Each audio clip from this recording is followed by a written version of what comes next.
Et il paraîtrait qu'il aurait passé une nuit dans le sarcophage de la grande pyramide. Ah, dans le sarcophage. Ouais, ouais, ouais. Bon, j'étais pas là pour le voir, mais c'est... Enfin, moi, j'aurais été à sa place, je l'aurais fait. Donc, j'imagine. Oui, parce que cette expédition française d'Égypte, elle est autant scientifique que militaire, quoi. Ah oui. Il emmène avec lui Ah oui, oui, des oui, scientifiques, on n'a etc. jamais vu une expédition scientifique comme ça avant lui. Avant lui, voilà. Alors, il y avait une raison de faire ça quand même. On dit que c'est ce qui lance même l'égyptologie. Mais bien moderne. sûr. Ouais. Et c'est lui qui a créé le Louvre en revenant. Oui. Avec tout ce qu'il avait pu ramener portant sur l'égyptologie. Le Louvre, c'est le centre. Enfin, les Anglais ont bien fait aussi, mais je veux dire que tout ça, c'est pas des hasards. Non, parce que c'est quand même assez incroyable. Et en plus, alors, pour revenir à du Guesclin, là, parce que on parlait tout à l'heure de Roselyne, donc qui serait Oui. Le méridien de le Paris. méridien de Paris. Et or, il y a cette fameuse chapelle de Roselyne aussi qu'on trouve en Écosse, qui est montrée comme étant héritière des Templiers. Enfin, les Templiers, ce serait une partie, se serait enfuie en Oui, qui a Écosse. été construit par la famille Sinclair. La fameuse famille Sinclair, qui est en Ouais. plus famille, alors, dite héritière des Templiers, mais on le sait aujourd'hui, les Sinclair ont été pendant très longtemps pareil, les grands maîtres de la loge d'Écosse en franc-maçonnerie. Oui. Et je vais peut-être vous étonner, mais si on regarde, voilà, liste des grands maîtres qu'on appelait notonniers de Sion, à partir de la séparation de Gisors. Il y en a Jean de Gisors, et ensuite Marie de Sinclair. Voilà. Jean de Sinclair, effectivement. Ils apparaissent dès le début. dès le début. Donc, oui, pour moi, cette fameuse chapelle écossaise, c'est à l'évidence un lieu qui a été voulu par les Templiers et probablement par l'ordre de Sion, oui, c'est sûr. Alors, pour quoi faire pour y cacher quoi s'il y a lieu... Bon, alors après, il y a Dan Brown qui dit... Ah oui, il y a de la spéculation. Ouais, Il voilà. y a le livre, la Mais- clé d'Iran, qui en parle aussi, qui dit que Oui. bon, il a essayé de faire des recherches et le jour où ils sont arrivés pour faire les travaux, tout le monde avait accepté. Il y a eu un ordre du ministère qui est tombé. Non, Ah vous oui, ne oui, pouvez pas oui. faire de travaux Bah là-dedans. oui, bah oui, Enfin, non, il bah- voulait un peu sonder Ouais, le oui, sol oui. parce que semble-t-il qu'il y a une Ouais, ouais. Non, mais il y a des tas de quelque choses chose comme ça sous le qui sol. sont qui sont très curieuses. Alors, est-ce qu'on est vraiment des parano, des conspirationnistes? Est-ce qu'on voit des complots partout? Je crois pas. Je crois qu'il y a des complots. Et simplement, si on en parle, on est mal, on est malvenu. Ça n'empêche pas de chercher. Ouais. Hein. Bah voilà, Arcadie, alors tout de suite, évidemment, on nous a parlé du fameux tableau de Poussin, les bergers d'Arcadie. Oui. Ah bah ça. Bah oui. Alors tout de suite, on me dit, est-ce qu'il y a un rapport, évidemment Mais bien sûr, il y a un rapport. Bien sûr, bien sûr. Tout ça, c'est une question d'interprétation.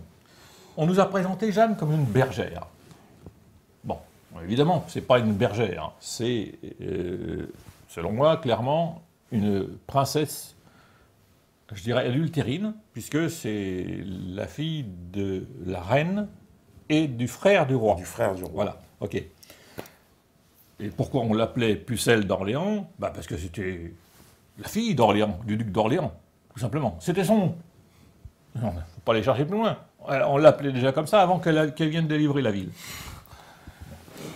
Et à ce compte-là, d'ailleurs, il y a un élément qui a été retrouvé plus tard, qui serait quand elle descend de Don Rémy, elle va aux couleurs et elle vient à Chinon. Le dauphin, qui n'est pas encore roi, c'est pas trop. Qui c'est cette fille?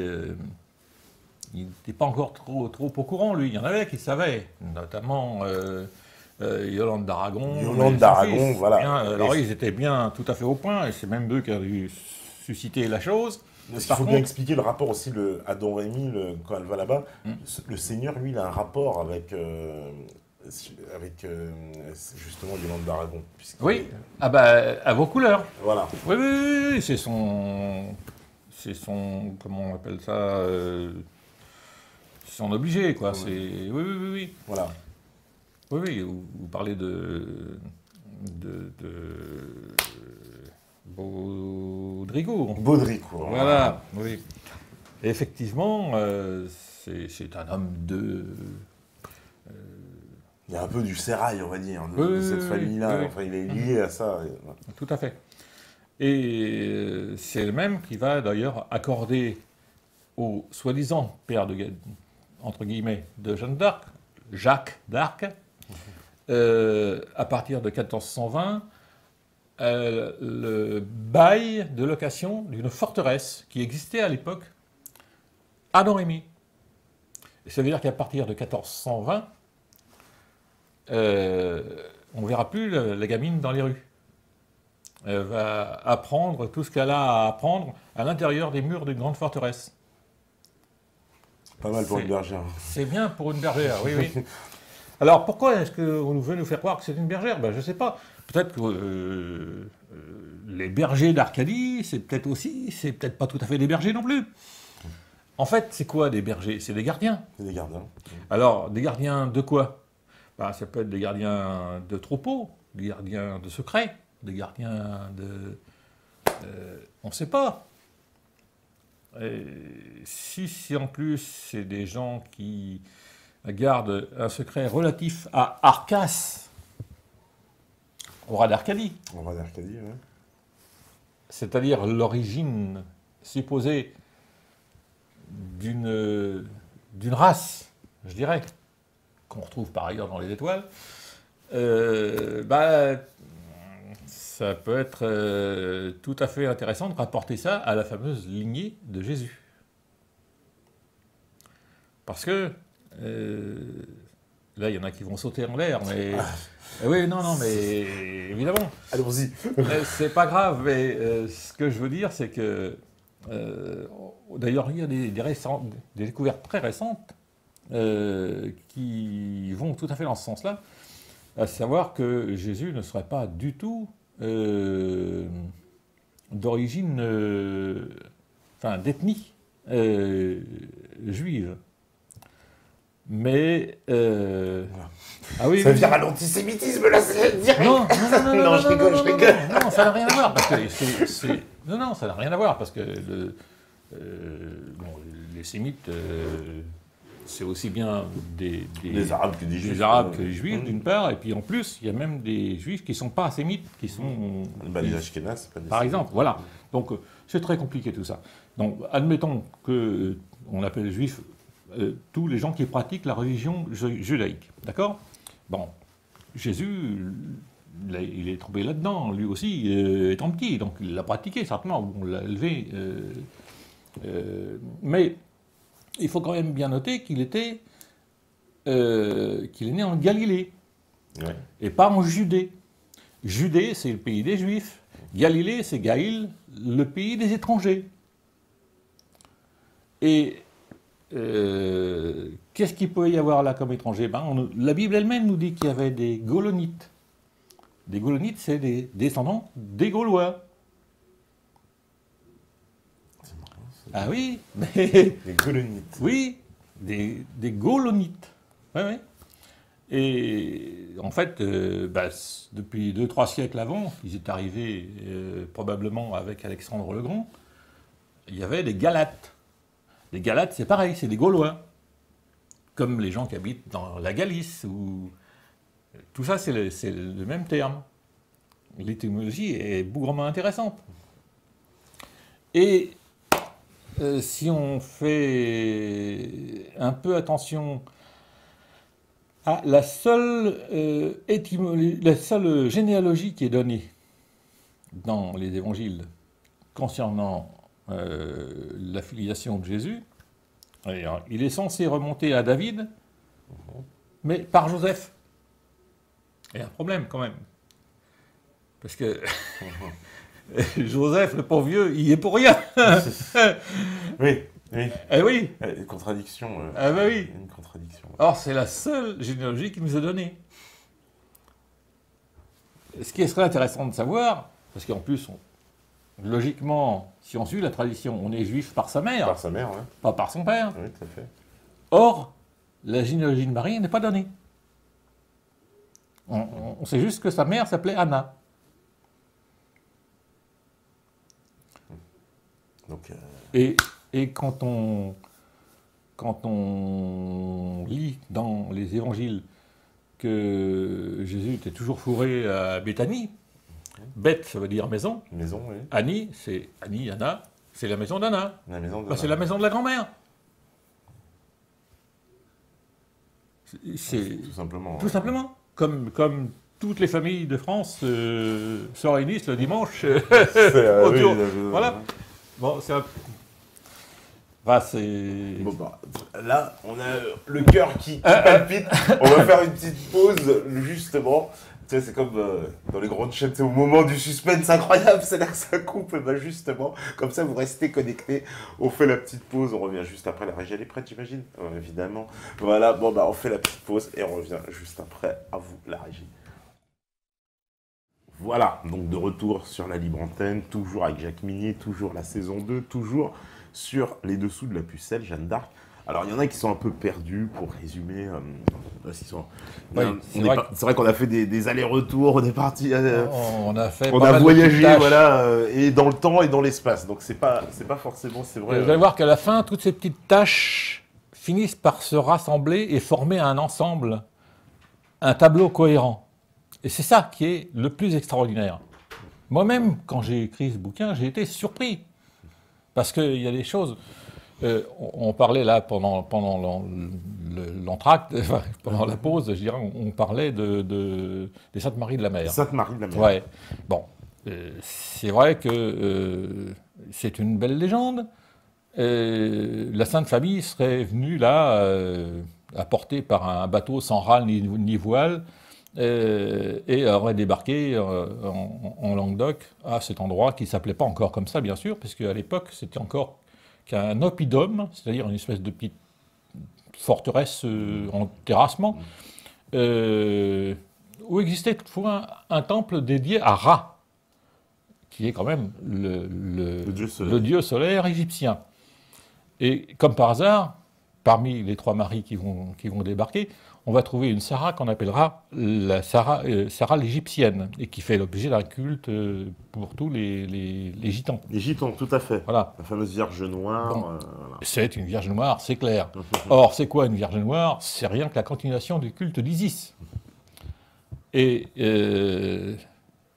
qu'est-ce qu'il y a de plus normal que finalement la continuation du culte d'Isis sur un endroit où il y avait un temple à Ra. Voilà. Bon. À partir des croisades, on va voir émerger, partout en France, on va trouver des statuettes dans la rivière, dans un champ, etc. Et toutes ces statuettes sont ce qu'on appelle des vierges noires. Pourquoi? Parce qu'elles sont généralement en bois, et que le bois qui a séjourné un certain temps dans l'eau ou dans la terre a noirci. Mais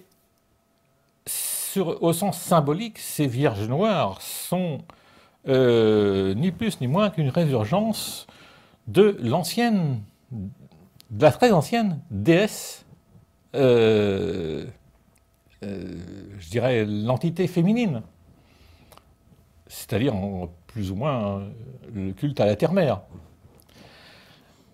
Et c'est assez étrange qu'on voit, entre le XIIe et le XIVe siècle, on voit surgir partout comme ça des vierges noires qui vont faire l'objet de cultes dans des églises, des chapelles, etc., qui sont toutes templières et qui seront toutes dédiées à Notre-Dame de quelque chose.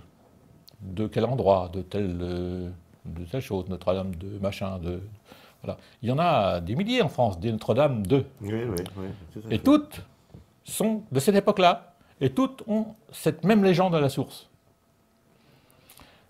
C'est pas moi qui l'invente. Il suffit de lire l'histoire. On ne voit ce Vierge noire apparaître que dans la période templière et avec, je dirais, un petit coup de pouce même de Saint Bernard, qui est celui qui a quand même mis l'ordre du Temple sur les rails et qui, dans son...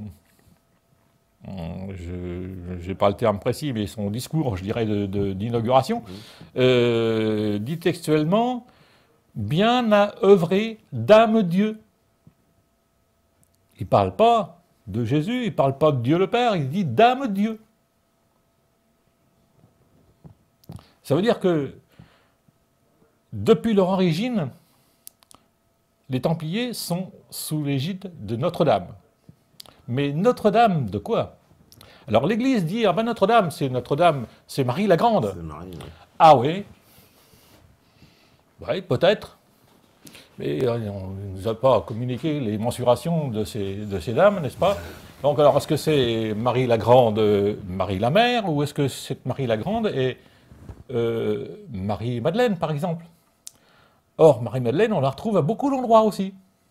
Quand c'est pas Notre-Dame 2, c'est Marie-Madeleine. Et je vais sans doute choquer un certain nombre de gens, quoi. Ceux qui ont lu Dan Brown sont déjà au courant. Marie-Madeleine, à mon avis, était bel et bien la compagne de Jésus. Et c'est cette Marie-Madeleine, entre autres, qui est arrivée au Sainte-Marie de la Mer. Sainte-Marie de la Mer, et qui Voilà. débarque avec, semble-t-il, un enfant. Enfin, Et qui débarque avec au moins un enfant, au moins peut-être. un enfant. Peut-être, certains disent. Peut-être enceinte, on dit aussi. Certains disent un deuxième, mais enfin bon. Mm. En tout cas, cette histoire de Sainte-Marie de la Mer conduit à une hypothèse, j'allais dire, je vais peut-être un peu vite en disant une conclusion, mais c'est l'hypothèse que Jésus a eu une lignée, et cette lignée, on la retrouve quelque temps plus tard avec le mariage de Clovis et Clotilde. Clotilde, Clovis, qui était un roi franc, les francs, on pourrait là aussi se pencher un peu, parce que ce sont très probablement des gens qui nous viennent du Moyen-Orient. Au fil des siècles qui sont passés, ils sont remontés par les Germanies, etc. Ils nous seront redescendus par ce qui est aujourd'hui la Belgique. Mais avant d'en arriver là, ils venaient très probablement du Moyen-Orient. Ces fameux Golonites, là, non?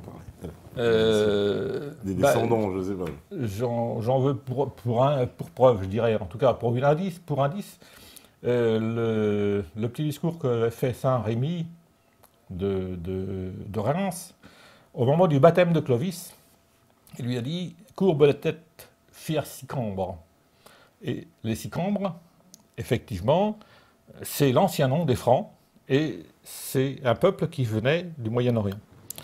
Bon, en tout cas, on ne sait pas trop... je ne m'avancerai pas trop dans ce domaine-là, mais ce cher Clovis a éprouvé le besoin de répudier sa femme. Il avait une femme déjà avec un fils, qui était d'origine rhénane, donc qui avait une religion un peu, je dirais, païenne, celle des Germains. Donc il a répudié cette femme-là pour épouser ce qu'on nous présente comme une princesse chrétienne, entre guillemets, comme si le fait d'être princesse chrétienne était intrinsèque à sa personne. Est-ce que c'est... est-ce qu'on est chrétien par nature ou est-ce qu'on est chrétien par adoption? Tout le problème est là. Et si effectivement, ce que beaucoup de gens supposent, et moi le premier,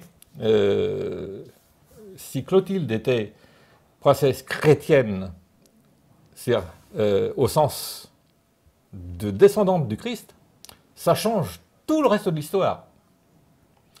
Parce que, tenez-vous bien, ce qu'il y a d'amusant, à propos de Jeanne d'Arc, à peu près 800 ans plus tard, c'est que si on tient compte du fait que Jeanne n'est pas du tout la fille de Isabelle Romée et Jacques d'Arc, mais la fille cachée d'Isabeau de Bavière et de Louis d'Orléans, le frère du roi, eh bien par les deux branches, on remonte directement à Clovis et Clotilde. C'est hallucinant. Extraordinaire, ouais, c'est extraordinaire. C'est-à-dire, y compris par sa mère ou par son père. Quoi, par les deux bords. Bon, il faut dire que c'était pas forcément quelque chose d'extraordinaire. Il y avait plein de nobles qui avaient un peu des cousinages directs avec la famille mérovingienne depuis les siècles précédents. Mais c'est quand même assez étonnant que cette soi-disant bergère représente à ce point-là une lignée. Parce que si elle est effectivement la fille de Louis d'Orléans et Isabeau de Bavière, et que par ces deux branches, elle remonte à Clovis et Clotilde, ben on peut dire qu'elle remonte carrément, elle fait partie de la lignée de Jésus, c'est sa descendante. Et dans ce cas-là, on peut comprendre pourquoi l'Église y a tellement mis d'attachement à vouloir gommer le personnage sans pour autant l'éliminer complètement.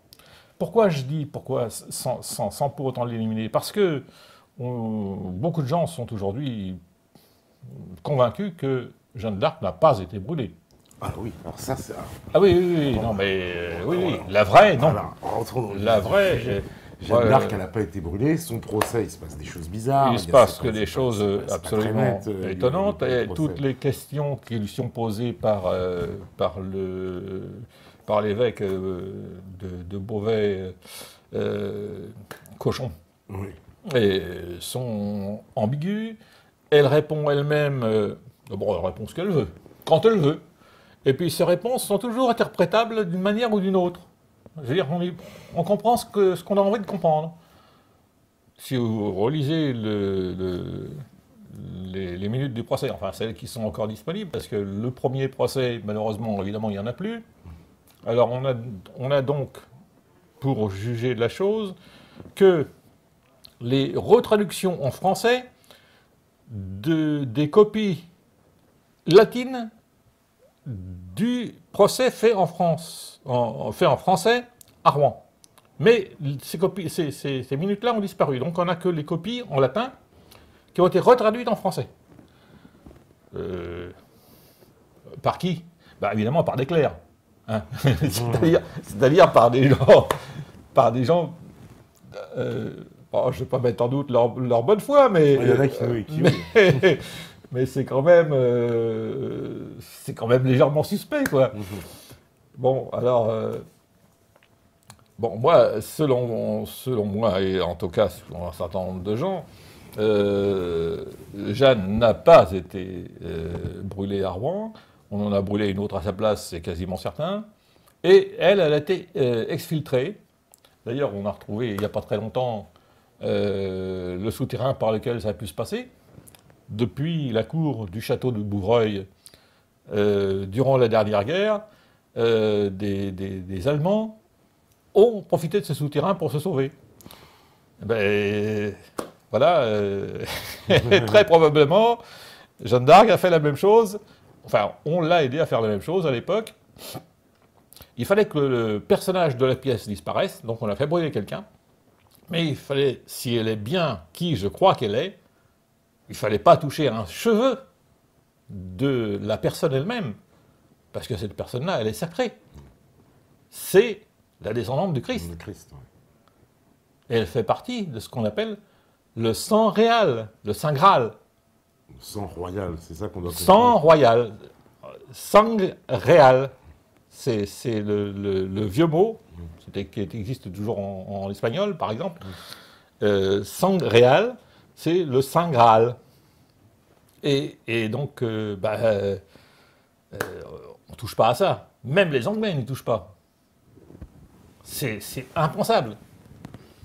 Donc, on l'a écarté de la scène, mais en lui disant, voilà, reste tranquille dans ton coin, le reste c'est de la politique, c'est plus ton problème. Voilà. D'où les aussi, alors, je viens de dire, parce qu'après sa mort, on a les témoignages, elle revient à Orléans. Elle revient. Et les gens à Orléans, la fête, etc. Absolument. Donc après, c'est quoi? Elle a disparu pendant 4 ans, en fait. Elle était censée être morte, effectivement, on n'a pas entendu parler d'elle pendant 4 ans. Pourquoi? Parce qu'elle a été emmenée par un gars qui s'appelait... vous trouverez le nom là-dedans, hein, dans le bouquin, je l'ai encore... Il faudrait que je prenne des petites pilules, je ne sais pas. Je perds un peu la mémoire. Qui était... C'est Jean de Menton, qui était le chambellan du duc de Savoie. Et ce Jean de Menton a donc escorté Jeanne depuis Rouen, où il a été exfiltré par le fameux souterrain, depuis Rouen jusqu'en Savoie, qui à l'époque n'était pas la France. Oui, d'accord. Bien précisé. Et ça dépendait du duc de Savoie. Le duc de Savoie, qui c'était, je crois, Amédée VIII, était donc souverain chez lui, et il disposait d'un château à côté d'Annecy qui s'appelle Montrottier. Le château de Montrottier, on peut toujours le visiter aujourd'hui, et on vous fera les honneurs de la chambre de la Pucelle. Alors, on parlait des dessous de la Pucelle, bon, c'est vide, il n'y a pas ses vêtements, hein, mais... non, mais c'est étonnant quand même, dans cette chambre. Et voilà. puis, il y avait cette femme qui a vécu, en plus, voilà, la propriétaire des lieux, à la même époque où Jeanne d'Arc était prétendue morte, mais en tout cas, pas très loin de sa prétendue mort, de la date de sa prétendue mort. Voilà. Et donc, ce château appartenait à Amédée VIII de Savoie et était géré par Jean de Menton, celui qui l'a raccompagné jusque-là et qui a été son hôte pendant à peu près 4 ans. Et au bout de 4 ans, il y a un certain nombre de soldats qui se pointent. Moi, je pense qu'a priori, c'était un groupe de Templiers, parce qu'ils étaient commandés par un nommé Blanchefort. Et sur ordre de Xaintrailles. Xaintrailles, c'est un des héros du siège d'Orléans. Blanchefort aussi, mais enfin, il y en a plein d'autres. Il y a même un Kennedy. C'est incroyable. Il y avait aussi un De Gaulle, d'ailleurs. Mais on est en plein... C'est hallucinant. Oui, Kennedy et De Gaulle. C'est très important. On verra après. Et donc, ce monsieur Blanchefort se pointe, ce chevalier de Blanchefort se pointe avec une petite troupe au château de Montrottier, en Savoie, et il demande la prisonnière, qui était plus une hôte qu'une prisonnière, et il l'emmène, et il l'escorte jusqu'au Luxembourg, enfin jusqu'à Arlon. Normalement, elle est en dehors de la juridiction française, elle a pas... Je veux dire, on a toujours plus entendu parler d'elle depuis qu'elle est censée être morte sur le bûcher. Et puis, bon, là, elle vit... C'est une jeune femme qui a probablement dans les 27 ans. Il s'est passé que 4 ans, mais selon notre calcul, elle avait bien plus que 17 ans quand elle est livrée à Orléans. Elle en avait déjà au moins 21, 22, puisqu'elle est née 5 ans avant sa soi-disant date officielle de 1412. Elle serait née en 1407, et c'est ce qui lui permet effectivement d'avoir eu le temps d'apprendre plein de choses, y compris le maniement des armes et tout ça. Bref, après être soi-disant morte, elle reste encore 4 ans là, prisonnière, et donc elle est aux environs de 26, 27 ans. Elle arrive à Arlon, et là, elle se marie. Elle se marie avec un mec qu'elle avait déjà connu, qu'elle avait déjà rencontré au mariage de Baudricourt, au moins 6 ans avant. Parce que c'était avant qu'elle ne parte de Domrémy pour aller délivrer. Donc c'était... ouais. Et elle avait repéré ce gars-là, c'était le chevalier des Armoises. Mmh. Voilà, Robert des Armoises, et elle se marie avec lui, dans les actes, dans certains actes qui sont passés après, on verra le nom de Claude des Armoises, Pucelle de France. Alors, pourquoi Claude? Ben, alors là, il y a deux choses. D'une part, parce que quand elle est née, on ne savait pas trop de quel genre était le bébé. C'est un truc assez beaucoup plus répandu qu'on ne croit. C'est pas une malformation, mais c'est une formation pas complète sexuellement, qui fait que ça s'appelle l'intersexualité. C'est très, très courant, beaucoup plus qu'on imagine, et ça a toujours existé. Le problème, c'est que, évidemment, quand il s'agit d'un enfant dit bâtard, si c'est un prince qui est normalement formé, on l'élève comme un prince, comme les autres, et puis on lui donne des titres, des domaines, etc. Mais si c'est un enfant qui n'est pas très bien formé, comme c'est le résultat d'un adultère, on peut dire, oh là là, c'est le diable qui les a punis, etc. Donc on a planqué le bébé, en l'occurrence Jeanne, chez des gens de confiance, à Domrémy, Jean d'Arc et sa femme Isabelle Romée. Elle ne s'appelait pas Romée d'ailleurs, elle s'appelait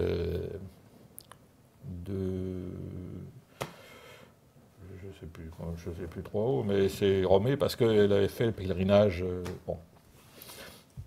En tout cas, ce bébé est arrivé au mois de janvier, et certaines chroniques rapportent que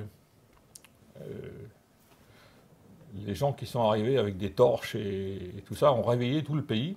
Pour amener le bébé. Pour amener le bébé, et que les villageois s'étonnaient de voir le bébé. Alors si effectivement les parents supposés avaient attendu ce bébé, bah, les gens, ils l'auraient vu depuis les 9 mois précédents, ils auraient vu comment Isabelle Romée grossir, hein, ça ne les aurait pas étonnés. Et là, ils ont été étonnés, donc effectivement, le bébé venait d'ailleurs. C'était une première chose. Donc, je disais, il y avait 2 raisons. D'une part, parce que il y avait une incertitude au moment de sa naissance sur son sexe. Sur son sexe, oui. Et l'autre raison, c'est que... Je ne sais plus ce que j'étais en train de dire. Bah, au moment où elle est, donc il y a incertitude, ouais, sur son sexe. Oui, ça c'était la première raison. Et justement, en tant que fille, bah voilà, on pense qu'il y a eu... Ah oui, pourquoi elle s'appelait Claude? Voilà. Voilà, Claude. Voilà. Et ben c'est justement à cause de cette incertitude sur le sexe, parce que Claude est un prénom ambivalent. Oui. Voilà. Et on l'a baptisé Claude. Comme ça, elle serait devenue une fille ou un garçon, ça ne changeait rien. Alors vous allez me dire, mais pourquoi on l'appelait Jeanne?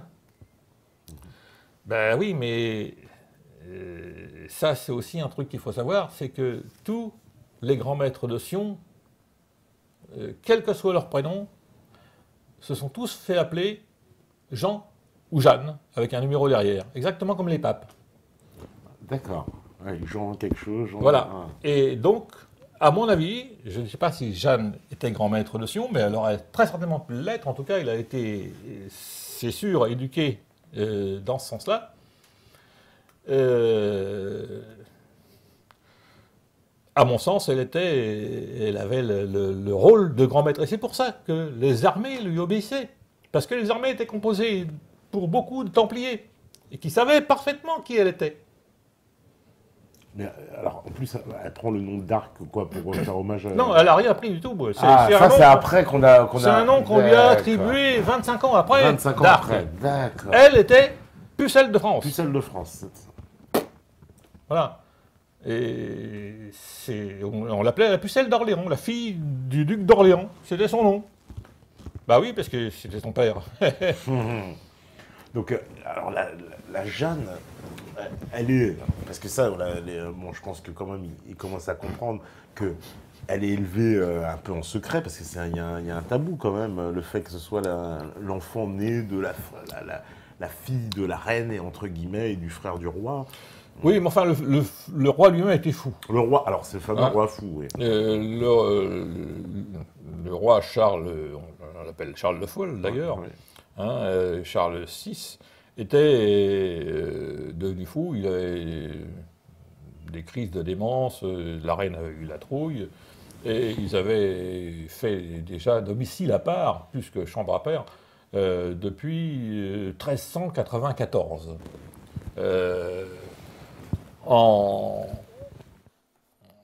La reine était encore une jolie femme, et elle avait déjà donné des enfants légitimes au roi, donc elle se disait, bon, après tout, maintenant, il y en a marre, hein, j'ai pas envie qu'il me tape sur la...